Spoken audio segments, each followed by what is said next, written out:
Galileo Galilei, Italian, Galileo Galilei, the 15th of February 1564, 3, the 8th of January 1642, was an Italian polymath.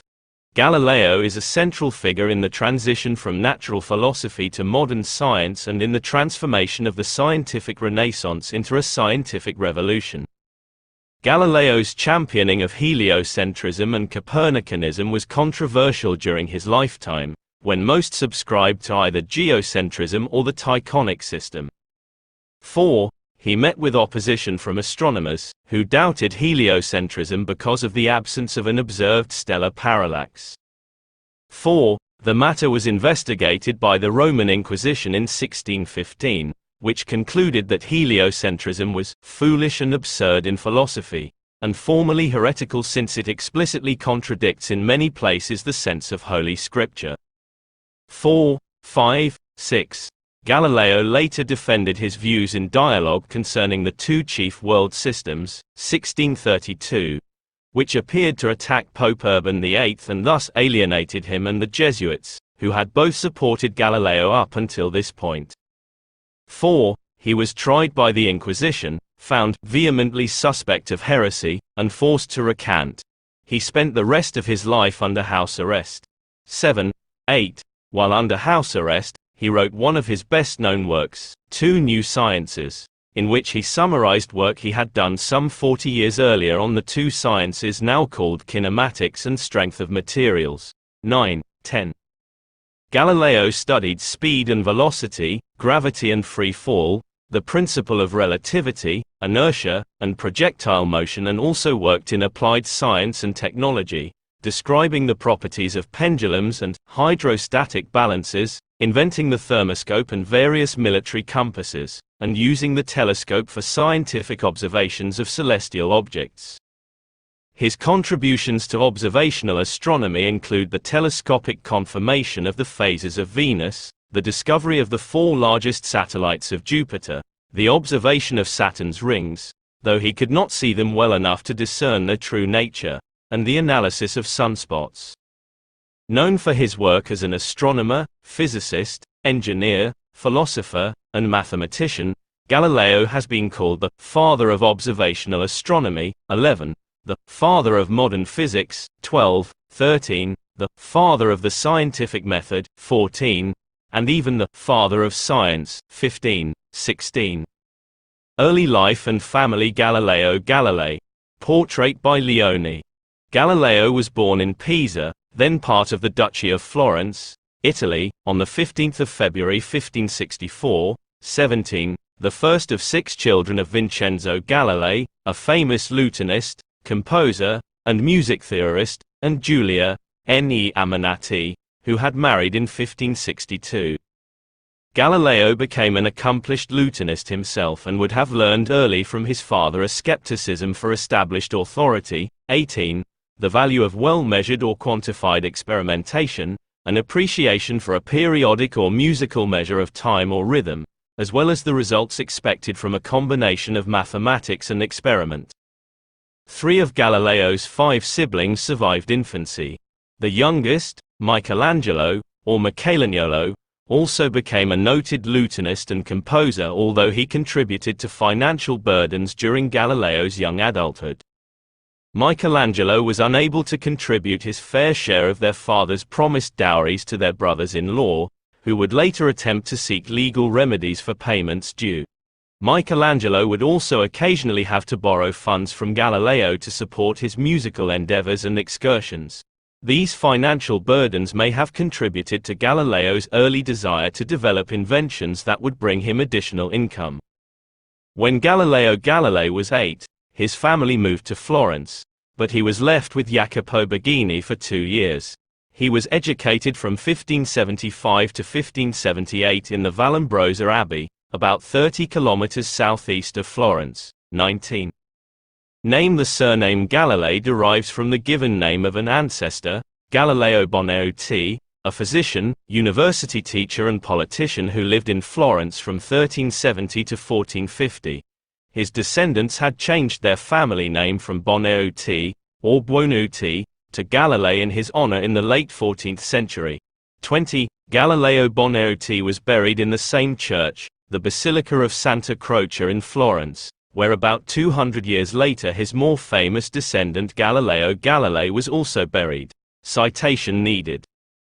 It was common for mid-16th century Tuscan families to name the eldest son after the parent's surname. 21. Hence, Galileo Galilei was not necessarily named after his ancestor Galileo Boneotti. The Italian male given name, Galileo, and thence the surname, Galilei, derives from the Latin, Galileus, meaning, of Galilee, a biblically significant region in northern Israel. 22. 23. The biblical roots of Galileo's name and surname were to become the subject of a famous pun. 24. In 1614, during the Galileo affair, one of Galileo's opponents, the Dominican priest Tommaso Caccini, delivered against Galileo a controversial and influential sermon. In it, he made a point of quoting Acts chapter 1 verse 11, "Ye men of Galilee, why stand ye gazing up into heaven?" 25. Children. Despite being a genuinely pious Roman Catholic. 26. Galileo fathered 3 children out of wedlock with Marina Gamba.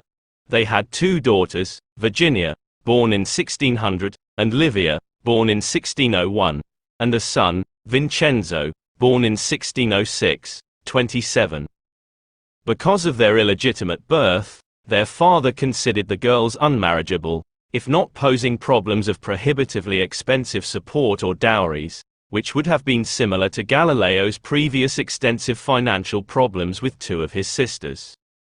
28. Their only worthy alternative was the religious life. Both girls were accepted by the convent of San Matteo in Arcetri and remained there for the rest of their lives. 29. Virginia took the name Maria Celeste upon entering the convent. She died on the 2nd of April 1634 and is buried with Galileo at the Basilica of Santa Croce, Florence. Livia took the name Sister Arcangela and was ill for most of her life.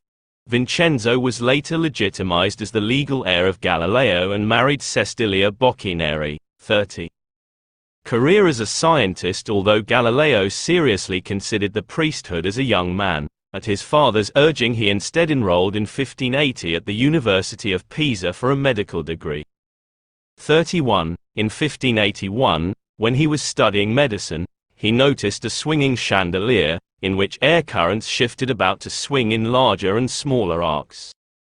To him, it seemed, by comparison with his heartbeat, that the chandelier took the same amount of time to swing back and forth, no matter how far it was swinging.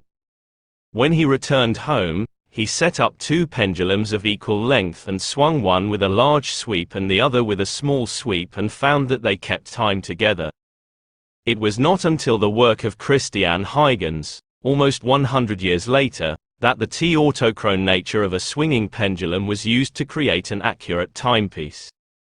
32. Up to this point, Galileo had deliberately been kept away from mathematics, since a physician earned a higher income than a mathematician. However, after accidentally attending a geometry lecture, he talked his reluctant father into letting him study mathematics and natural philosophy instead of medicine.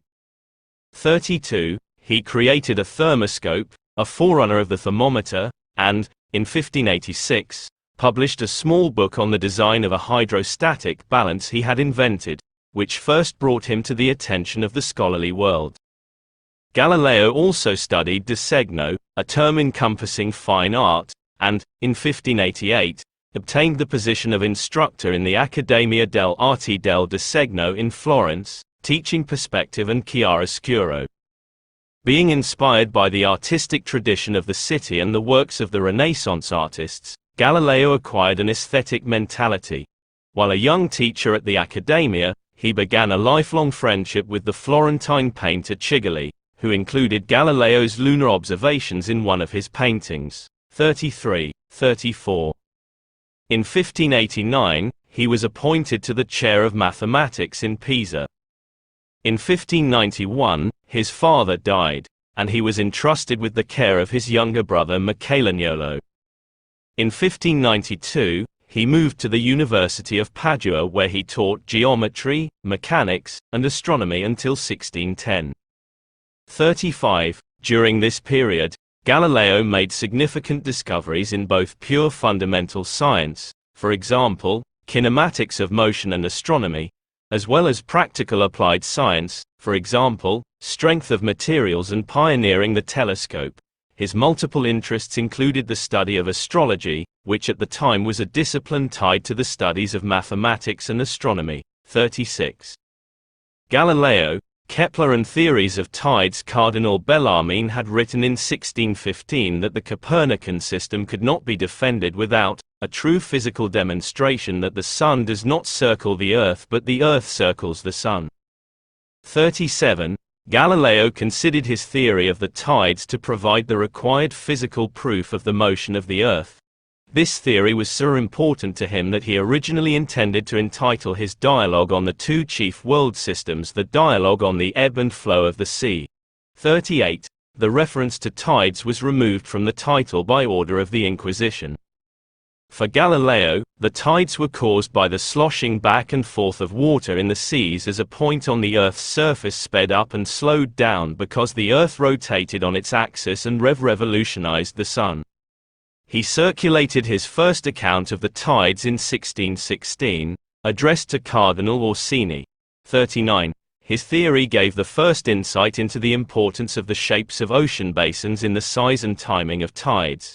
He correctly accounted, for instance, for the negligible tides halfway along the Adriatic Sea compared to those at the ends. As a general account of the cause of tides, however, his theory was a failure.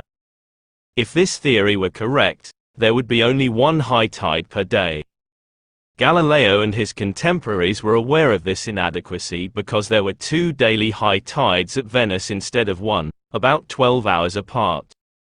Galileo dismissed this anomaly as the result of several secondary causes, including the shape of the sea, its depth, and other factors.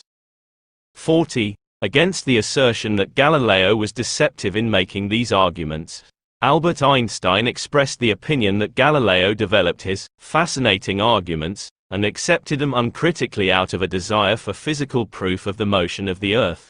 41. Galileo dismissed the idea, held by his contemporary Johannes Kepler, that the moon caused the tides. 42. Galileo also took no interest in Kepler's elliptical orbits of the planets. 43. 44. Controversy over comets and the Assayer. Main article, The Assayer.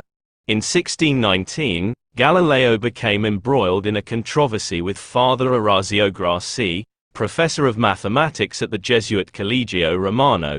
It began as a dispute over the nature of comets, but by the time Galileo had published The Assayer, Il Saggiatore, in 1623, his last salvo in the dispute, it had become a much wider controversy over the very nature of science itself.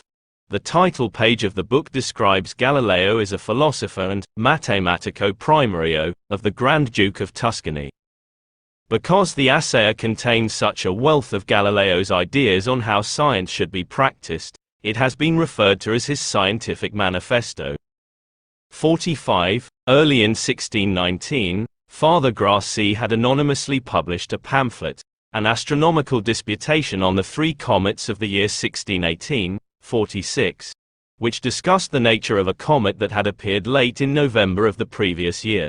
Grassi concluded that the comet was a fiery body which had moved along a segment of a great circle at a constant distance from the Earth, 47, and since it moved in the sky more slowly than the Moon, it must be farther away than the Moon.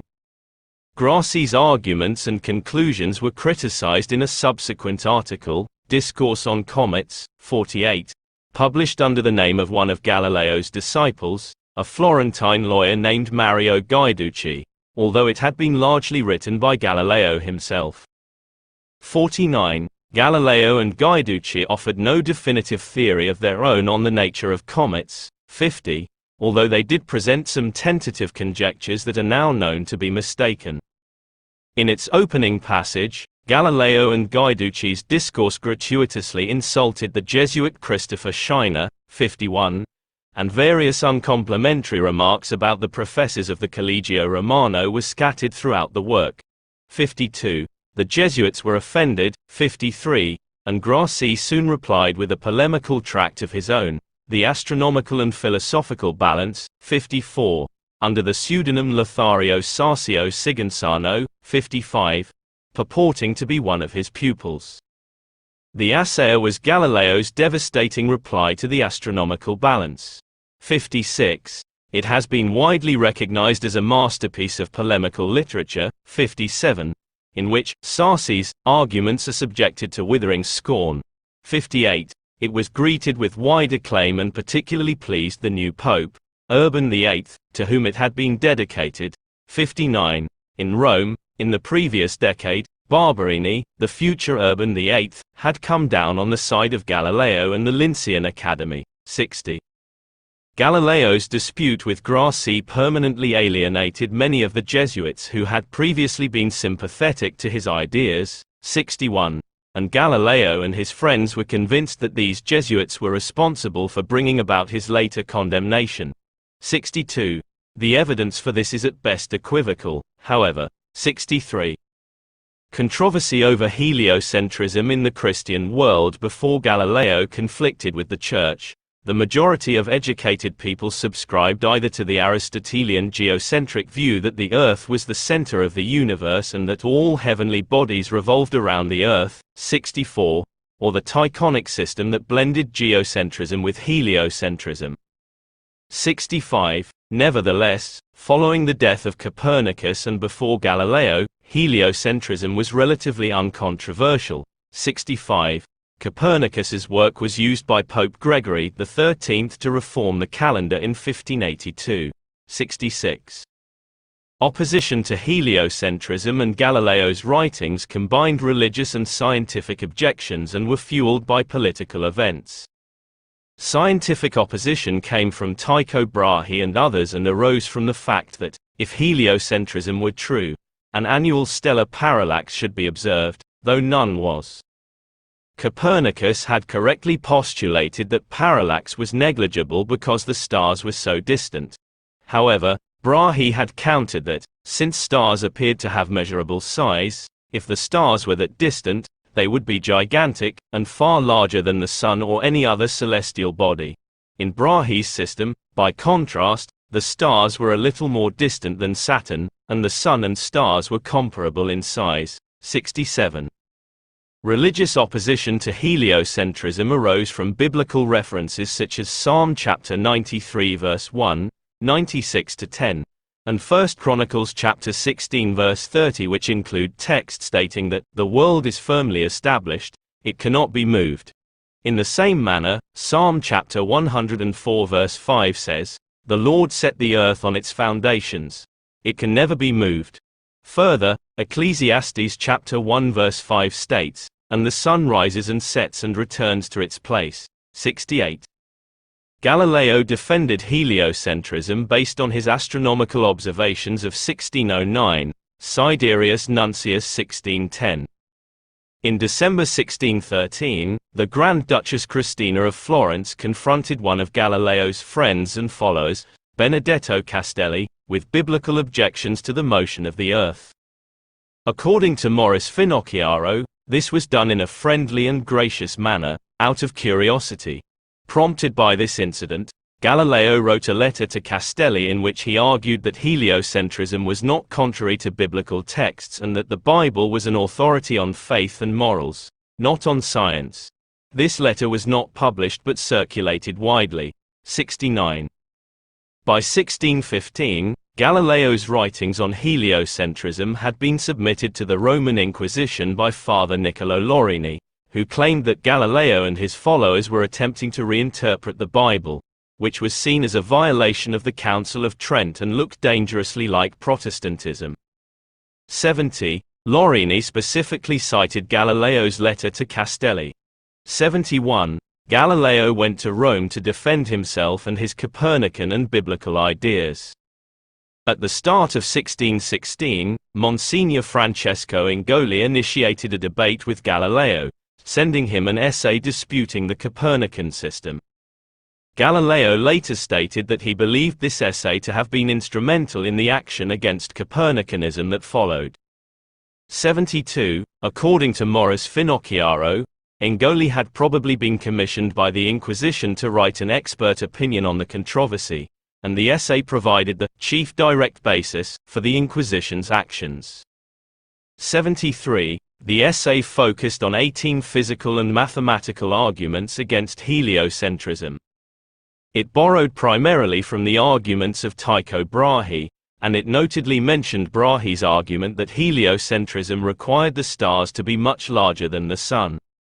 Engoli wrote that the great distance to the stars in the heliocentric theory clearly proves the fixed stars to be of such size, as they may surpass or equal the size of the orbit circle of the Earth itself. 74. The essay also included 4 theological arguments, but Engoli suggested Galileo focus on the physical and mathematical arguments, and he did not mention Galileo's biblical ideas. 75. In February 1616, an inquisitorial commission declared heliocentrism to be foolish and absurd in philosophy, and formally heretical since it explicitly contradicts in many places the sense of Holy Scripture. The Inquisition found that the idea of the Earth's movement receives the same judgment in philosophy and, regarding theological truth, it is at least erroneous in faith. 76. The original document from the Inquisitorial Commission was made widely available in 2014. 77. Pope Paul V instructed Cardinal Bellarmine to deliver this finding to Galileo and to order him to abandon the opinion that heliocentrism was physically true. On the 26th of February, Galileo was called to Bellarmine's residence and ordered to abandon completely the opinion that the Sun stands still at the center of the world and the Earth moves, and henceforth not to hold, teach, or defend it in any way whatever, either orally or in writing. 78. The decree of the Congregation of the Index banned Copernicus's De Revolutionibus and other heliocentric works until correction. 78. Bellarmine's instructions did not prohibit Galileo from discussing heliocentrism as a mathematical and philosophic idea, so long as he did not advocate for its physical truth. 4. 79. For the next decade, Galileo stayed well away from the controversy. He revived his project of writing a book on the subject, encouraged by the election of Cardinal Maffeo Barberini as Pope Urban VIII in 1623. Barberini was a friend and admirer of Galileo and had opposed the condemnation of Galileo in 1616. Galileo's resulting book, Dialogue Concerning the Two Chief World Systems, was published in 1632, with formal authorization from the Inquisition and papal permission. 80. Earlier, Pope Urban VIII had personally asked Galileo to give arguments for and against heliocentrism in the book and to be careful not to advocate heliocentrism. He made another request, that his views on the matter be included in Galileo's book. Only the latter of those requests was fulfilled by Galileo. Whether unknowingly or deliberately, Simplicio, the defender of the Aristotelian geocentric view in Dialogue Concerning the Two Chief World Systems, was often caught in his errors and sometimes came across as a fool. Indeed, although Galileo states in the preface of his book that the character is named after a famous Aristotelian philosopher, Simplicius in Latin, Simplicio in Italian, the name Simplicio in Italian also has the connotation of simpleton. 81. This portrayal of Simplicio made Dialogue Concerning the Two Chief World Systems appear as an advocacy book, an attack on Aristotelian geocentrism and defense of the Copernican theory. Unfortunately for his relationship with the Pope, Galileo put the words of Urban VIII into the mouth of Simplicio. Most historians agree Galileo did not act out of malice and felt blindsided by the reaction to his book. 82. However, the Pope did not take the suspected public ridicule lightly, nor did the Copernican advocacy. Galileo alienated one of his biggest and most powerful supporters, the Pope, and was called to Rome to defend his writings. 83. In September 1632. He finally arrived in February 1633 and was brought before Inquisitor Vincenzo Maccalani to be charged. Throughout his trial, Galileo steadfastly maintained that since 1616 he had faithfully kept his promise not to hold any of the condemned opinions, and initially he denied even defending them. However, he was eventually persuaded to admit that, contrary to his true intention, a reader of his dialogue could well have obtained the impression that it was intended to be a defense of Copernicanism. Given Galileo's rather implausible denial that he had ever held Copernican ideas after 1616 or ever intended to defend them in the dialogue, his final interrogation, in July 1633, concluded with his being threatened with torture if he did not tell the truth, but he maintained his denial despite the threat. 84. The sentence of the Inquisition was delivered on the 22nd of June. It was in 3 essential parts. Galileo was found vehemently suspect of heresy, namely of having held the opinions that the sun lies motionless at the center of the universe, that the earth is not at its center and moves, and that one may hold and defend an opinion as probable after it has been declared contrary to Holy Scripture. He was required to abjure, curse and detest those opinions. 85. He was sentenced to formal imprisonment at the pleasure of the Inquisition. 86. On the following day, this was commuted to house arrest, which he remained under for the rest of his life. His offending dialogue was banned, and in an action not announced at the trial, publication of any of his works was forbidden, including any he might write in the future. 87.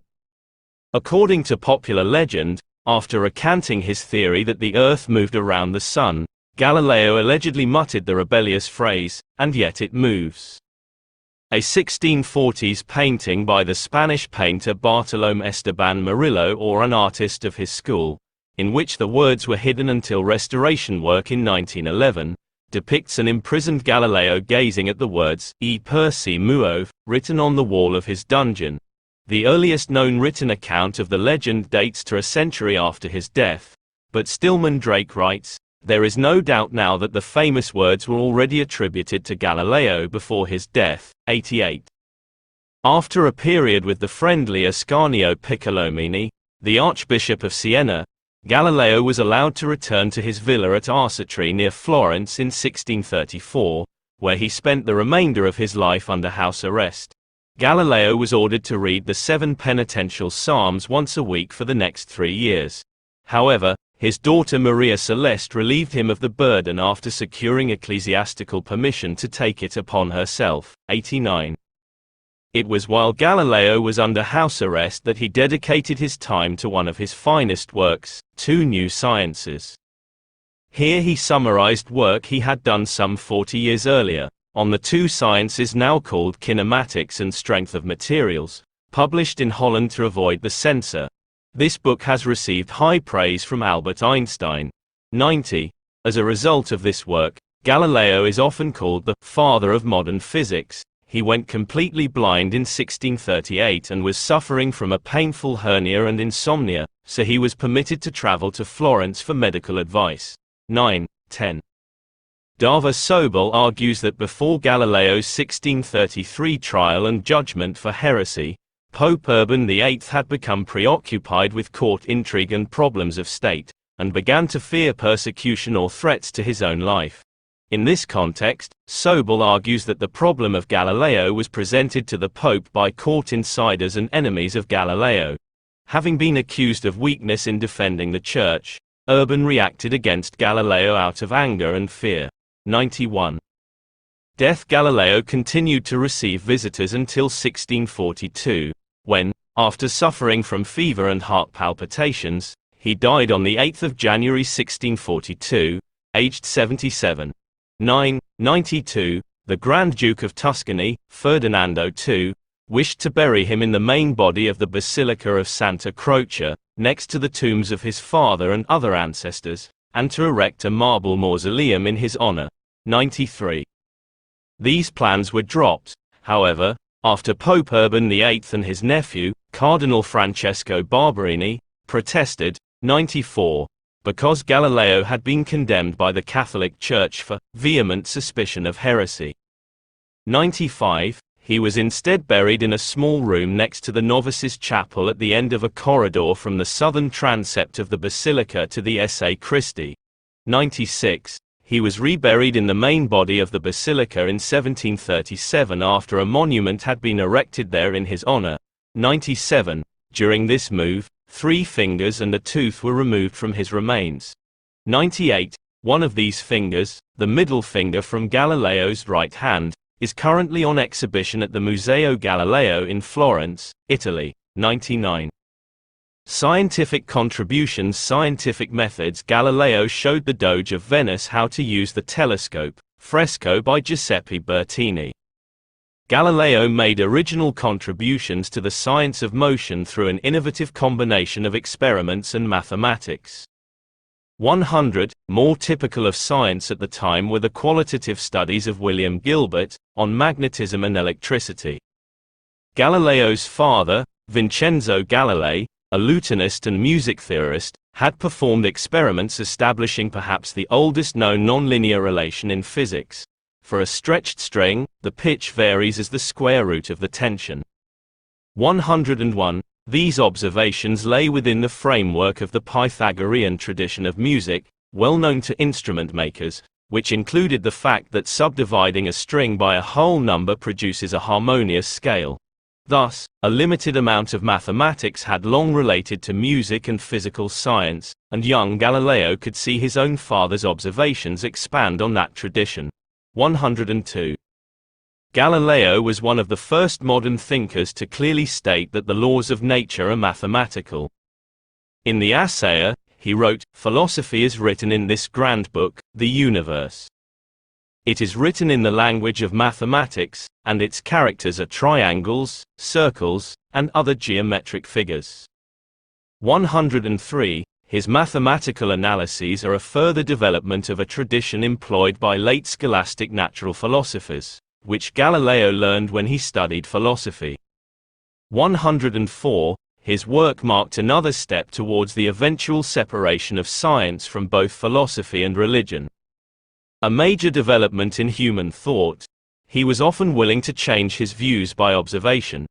To perform his experiments, Galileo had to set up standards of length and time, so that measurements made on different days and in different laboratories could be compared in a reproducible fashion. This provided a reliable foundation on which to confirm mathematical laws using inductive reasoning. Galileo showed a modern appreciation for the proper relationship between mathematics, theoretical physics, and experimental physics. He understood the parabola, both in terms of conic sections and in terms of the ordinate, y, varying as the square of the abscissa, x. Galilei further asserted that the parabola was the theoretically ideal trajectory of a uniformly accelerated projectile in the absence of air resistance or other disturbances. He conceded that there are limits to the validity of this theory, noting on theoretical grounds that a projectile trajectory of a size comparable to that of the Earth could not possibly be a parabola. 105. But he nevertheless maintained that for distances up to the range of the artillery of his day, the deviation of a projectile's trajectory from a parabola would be only very slight. 106. Astronomy. It was on this page that Galileo first noted an observation of the moons of Jupiter. This observation upset the notion that all celestial bodies must revolve around the Earth. Galileo published a full description in Sidereus Nuncius in March 1610. The phases of Venus, observed by Galileo in 1610. Based only on uncertain descriptions of the first practical telescope which Hans Lippershey tried to patent in the Netherlands in 1608, 107, Galileo, in the following year, made a telescope with about 3x magnification. He later made improved versions with up to about 30x magnification. 108, with a Galilean telescope, the observer could see magnified, upright images of the Earth. It was what is commonly known as a terrestrial telescope or a spyglass. He could also use it to observe the sky. For a time he was one of those who could construct telescopes good enough for that purpose. On the 25th of August 1609, he demonstrated one of his early telescopes, with a magnification of about 8 or 9, to Venetian lawmakers. His telescopes were also a profitable sideline for Galileo, who sold them to merchants who found them useful both at sea and as items of trade. He published his initial telescopic astronomical observations in March 1610 in a brief treatise entitled Sidereus Nuncius, Starry Messenger, 109. Kepler's supernova Tycho and others had observed the supernova of 1572. Ottavio Brenzoni's letter of 15 January 1605 to Galileo brought the 1572 supernova and the less bright nova of 1601 to Galileo's notice. Galileo observed and discussed Kepler's supernova in 1604. Since these new stars displayed no detectable diurnal parallax, Galileo concluded that they were distant stars, and, therefore, disproved the Aristotelian belief in the immutability of the heavens. 110. Jupiter's moons. On 7 January 1610, Galileo observed with his telescope what he described at the time as 3 fixed stars, totally invisible, 111, by their smallness, all close to Jupiter, and lying on a straight line through it. 112. Observations on subsequent nights showed that the positions of these stars, relative to Jupiter, were changing in a way that would have been inexplicable if they had been fixed stars.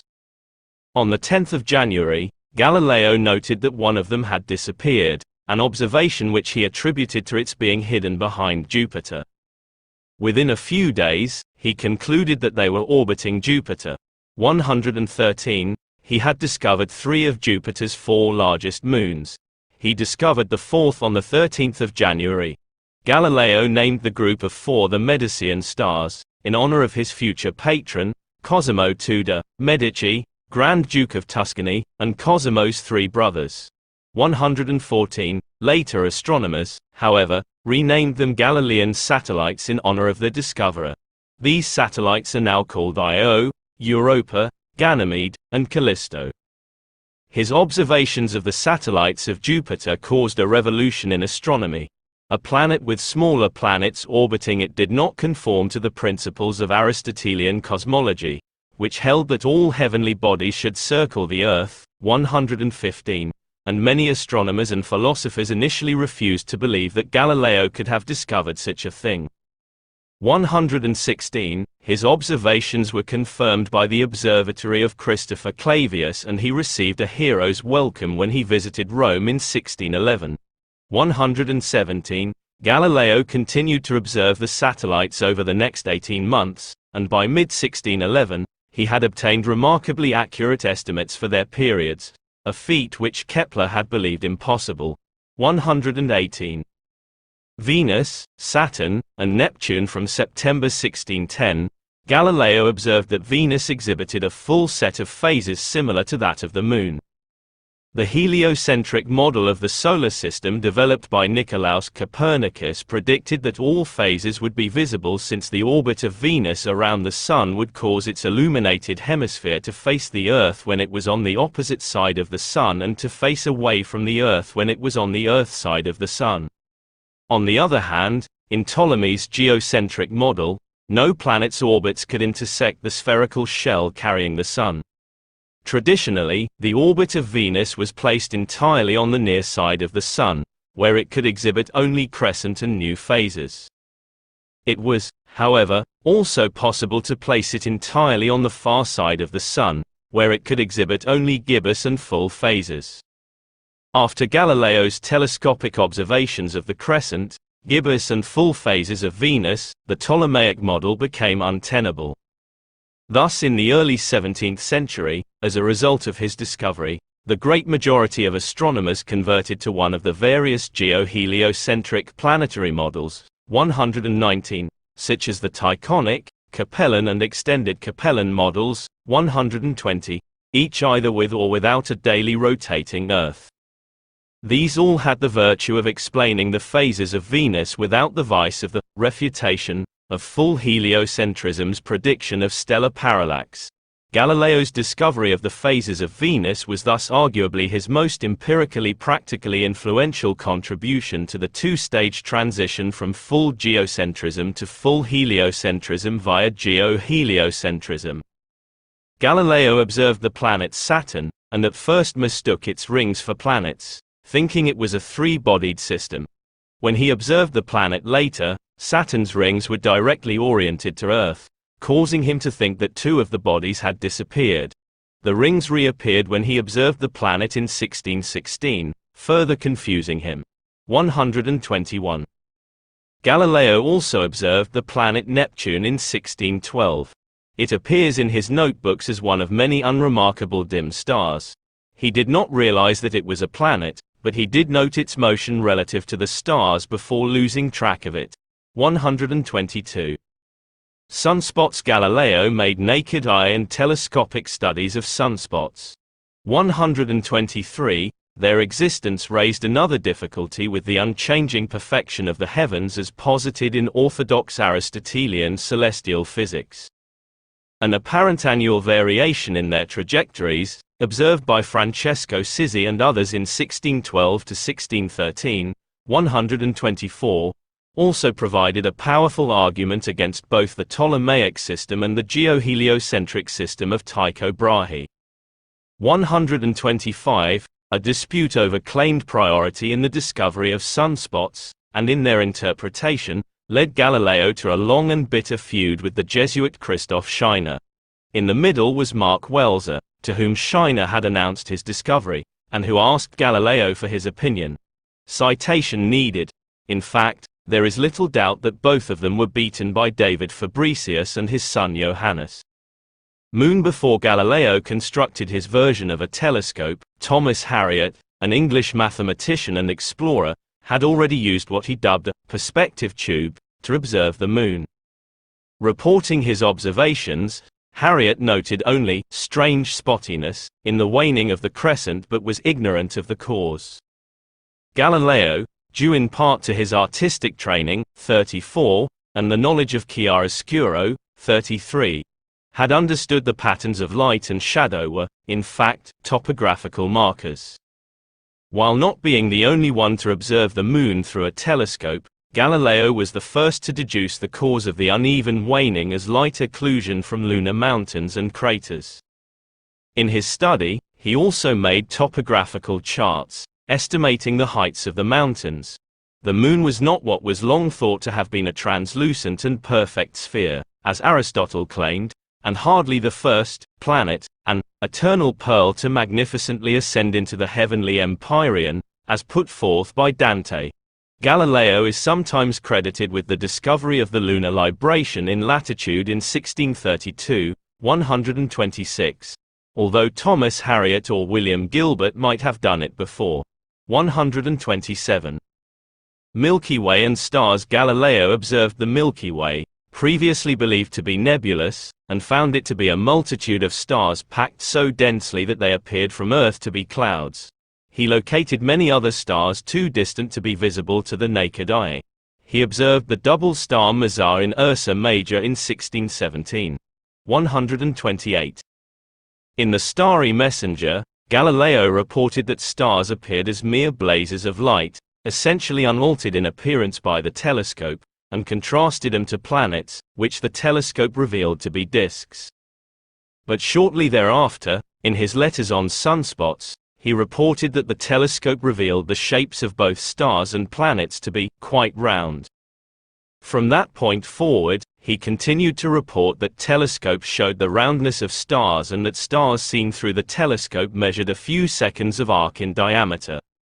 129. He also devised a method for measuring the apparent size of a star without a telescope. As described in his dialogue concerning the two chief world systems, his method was to hang a thin rope in his line of sight to the star and measure the maximum distance from which it would wholly obscure the star. From his measurements of this distance and of the width of the rope, he could calculate the angles subtended by the star at his viewing point. 130. In his dialogue, he reported that he had found the apparent diameter of a star of first magnitude to be no more than 5 arc seconds, and that of one of sixth magnitude to be about 5/6 arcseconds. Like most astronomers of his day, Galileo did not recognize that the apparent sizes of stars that he measured were spurious, caused by diffraction and atmospheric distortion, see seeing disk or airy disk, and did not represent the true sizes of stars. However, Galileo's values were much smaller than previous estimates of the apparent sizes of the brightest stars, such as those made by Tycho Brahe, see magnitude, and enabled Galileo to counter anti-Copernican arguments such as those made by Tycho that these stars would have to be absurdly large for their annual parallaxes to be undetectable. 131. Other astronomers such as Simon Marius, Giovanni Battista Riccioli, and Martinus Hortensius made similar measurements of stars, and Marius and Riccioli concluded the smaller sizes were not small enough to answer Tycho's argument. 132.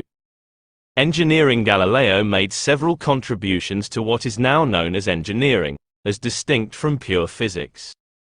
Between 1595 and 1598, Galileo devised and improved a geometric and military compass suitable for use by gunners and surveyors. This expanded on earlier instruments designed by Nicole Tartaglia and Guidobaldo del Monte. For gunners, it offered, in addition to a new and safer way of elevating cannons accurately, a way of quickly computing the charge of gunpowder for cannonballs of different sizes and materials. As a geometric instrument, it enabled the construction of any regular polygon, computation of the area of any polygon or circular sector, and a variety of other calculations.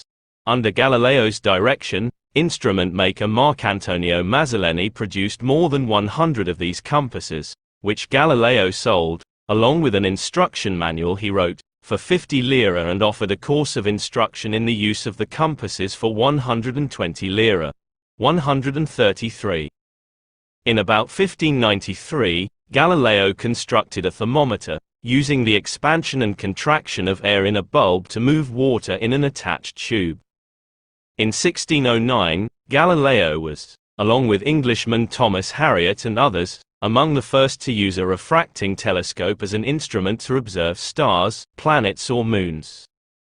The name, telescope, was coined for Galileo's instrument by a Greek mathematician, Giovanni Domitiani, 134, at a banquet held in 1611 by Prince Federico Cesi to make Galileo a member of his Accademia dei Lincei.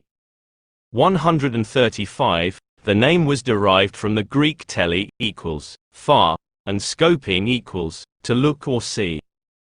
In 1610, he used a telescope at close range to magnify the parts of insects. 136, by 1624, Galileo had used 137, a compound microscope. He gave one of these instruments to Cardinal Zollern in May of that year for presentation to the Duke of Bavaria, 138, and in September, he sent another to Prince Cesi. 139, the Linceians played a role again in naming the microscope, a year later when fellow Academy member Giovanni Faber coined the word for Galileo's invention from the Greek words mikron, micron, meaning small, and scopine, scopine, meaning to look at. The word was meant to be analogous to telescope. 140, 141, illustrations of insects made using one of Galileo's microscopes and published in 1625, appear to have been the first clear documentation of the use of a compound microscope. 142. In 1612, having determined the orbital periods of Jupiter's satellites, Galileo proposed that with sufficiently accurate knowledge of their orbits, one could use their positions as a universal clock, and this would make possible the determination of longitude. He worked on this problem from time to time during the remainder of his life, but the practical problems were severe. The method was first successfully applied by Giovanni Domenico Cassini in 1681 and was later used extensively for large land surveys. This method, for example, was used to survey France, and later by Zebulon Pike of the Midwestern United States in 1806. For sea navigation, where delicate telescopic observations were more difficult, the longitude problem eventually required the development of a practical portable marine chronometer, such as that of John Harrison, 143. Late in his life, when blind, Galileo designed an escapement mechanism for a pendulum clock, called Galileo's escapement, although no clock using this was built until after the first fully operational pendulum clock was made by Christian Huygens in the 1650s. Galileo was invited on several occasions to advise on engineering schemes to alleviate river flooding. In 1630, Mario Guiducci was probably instrumental in ensuring that he was consulted on a scheme by Bartolotti to cut a new channel for the Bicenzio River near Florence. 144.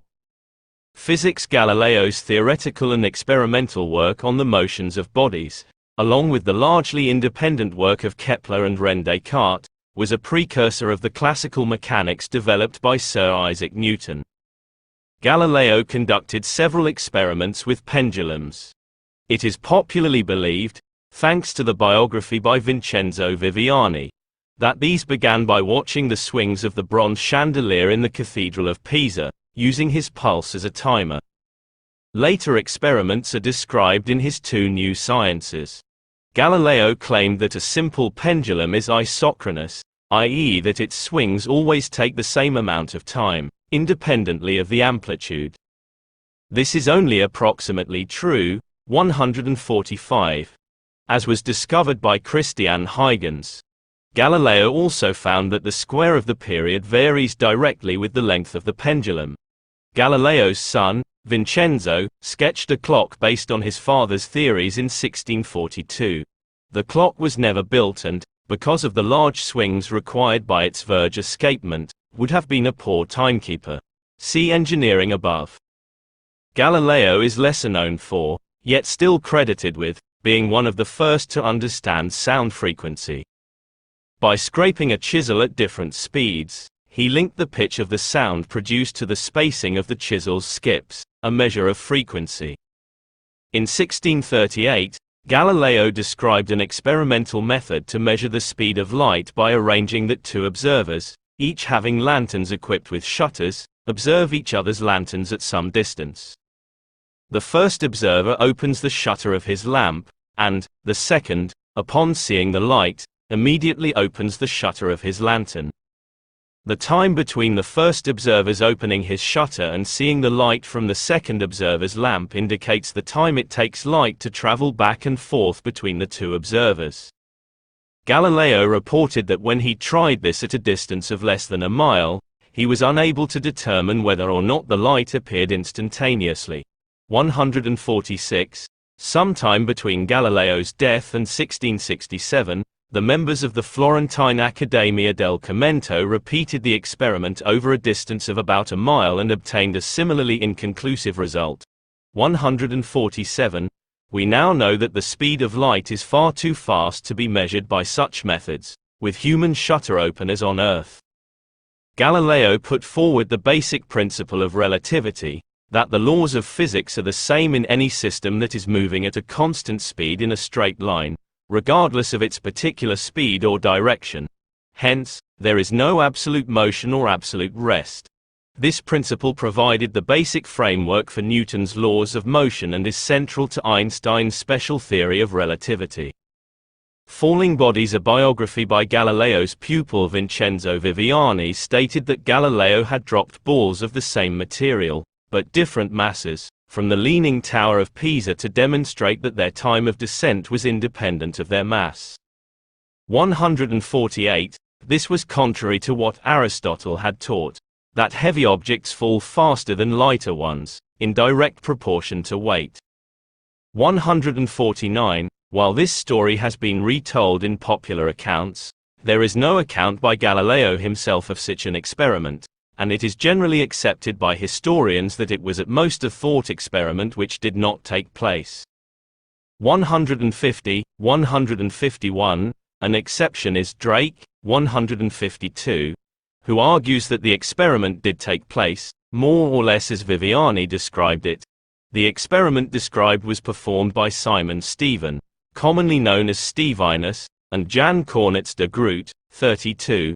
Although the building used was the church tower in Delft in 1586. 153. However, most of his experiments with falling bodies were carried out using inclined planes where both the issues of timing and air resistance were much reduced. 154. In his 1638 Discorsi, Galileo's character Salviati, widely regarded as Galileo's spokesman, held that all unequal weights would fall with the same finite speed in a vacuum. But this had previously been proposed by Lucretius, 155, and Simon Stevin.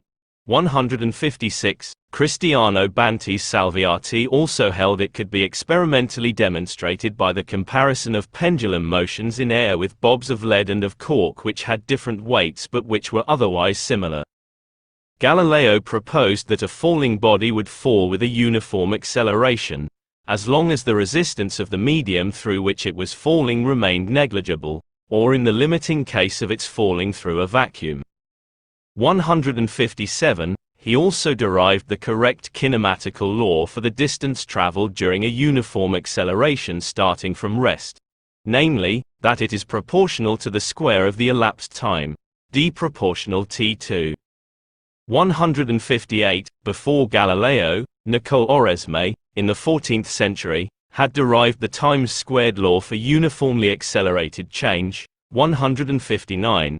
And Domingo de Soto had suggested in the 16th century that bodies falling through a homogeneous medium would be uniformly accelerated. 160. Galileo expressed the time-squared law using geometrical constructions and mathematically precise words, adhering to the standards of the day. It remained for others to re-express the law in algebraic terms. He also concluded that objects retain their velocity in the absence of any impediments to their motion, citation needed, thereby contradicting the generally accepted Aristotelian hypothesis that a body could only remain in so-called violent, unnatural, or forced motion so long as an agent of change, the mover, continued to act on it. 161. Philosophical ideas relating to inertia had been proposed by John Philoponus and Jean Buridan. Galileo stated, "Imagine any particle projected along a horizontal plane without friction. Then we know, from what has been more fully explained in the preceding pages, that this particle will move along this same plane with a motion which is uniform and perpetual, provided the plane has no limits." 162. This was incorporated into Newton's laws of motion, first law. Mathematics. While Galileo's application of mathematics to experimental physics was innovative, his mathematical methods were the standard ones of the day, including dozens of examples of an inverse proportion square root method passed down from Fibonacci and Archimedes. The analysis and proofs relied heavily on the Eudoxian theory of proportion, as outlined in the fifth book of Euclid's Elements. This theory had become available only a century before, thanks to accurate translations by Tartaglia and others, but by the end of Galileo's life, it was being superseded by the algebraic methods of Descartes. The concept now named Galileo's paradox was not original to him. His proposed solution, that infinite numbers cannot be compared, is no longer considered useful. Timeline 1543. Nicolaus Copernicus publishes De Revolutione Bus Orbium Coelestium as an alternative world system to Ptolemy's geocentric model, causing subsequent questions to be raised about Aristotelian physics following Copernicus' death. 1563. Parents Vincenzo Galilei and Giulia Aminati marry. 1564. Birth in Pisa, Italy. 1570. Thomas Diggers publishes Pantometria, describing a telescope built between 1540 and 1559 by his father Leonard Diggers. 1573. Tycho Brahe publishes De Nova Stella, on the new star, refuting Aristotelian belief in immutable celestial spheres and an eternal, unchanging, more perfect heavenly realm of celestial ether above the moon. 1576. Giuseppe Moretti, Galileo's predecessor in the mathematics chair at Padua, reports falling bodies of the same shape fall at the same speed, regardless of material. 163. 1581. His father, Vincenzo Galilei publishes Dialogo della musica antica